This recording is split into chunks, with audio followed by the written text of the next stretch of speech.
Hi friends, welcome back to మీ ఇంటి ఆడపిల్ల యూట్యూబ్ ఛానల్. ఈ రోజు నేను చేయబోయే రెసిపీ ఏంటంటే ఉల్లికాడల పకోడీ అండి. దానికి కావాల్సిన ఇంగ్రీడియంట్స్ ఎలా చేయాలో చూద్దామండి.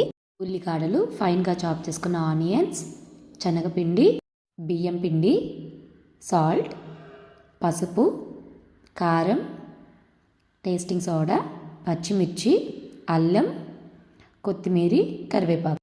ముందుగా ఒక బౌల్ తీసుకొని ఈ ఇంగ్రీడియంట్స్ అన్నీ యాడ్ చేసేసుకోవాలండి.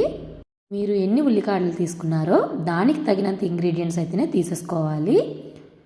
తీసుకున్నాక వీటిని కొంచెం వాటర్ వేసుకొని మిక్స్ చేసేసుకోవాలండి. బాగా కలుపుకోవాలి. అంతే అండి. ఇంతలోగా ఒక ప్యాన్ తీసుకొని అందులో మనం ఇప్పుడు తయారు చేసుకున్న ఈ ఉల్లికాడలను అయితే వేసేసుకుందాం. వీటిని మీడియం ఫ్లేమ్లో పెట్టి వేయించుకోవాలండి. అంతే అండి, ఎంతో కమ్మటైన ఉల్లికాడలు అయితే రెడీ అయిపోయాయి. దీన్ని సర్వింగ్ బౌల్లో అయితే తీసేసుకుందాం. వీటిని ఎవరైనా చాలా ఇష్టంగానే తింటారండి. దీన్ని మా డాడీ టేస్ట్ చూసి ఎలా ఉందో చెప్తారు.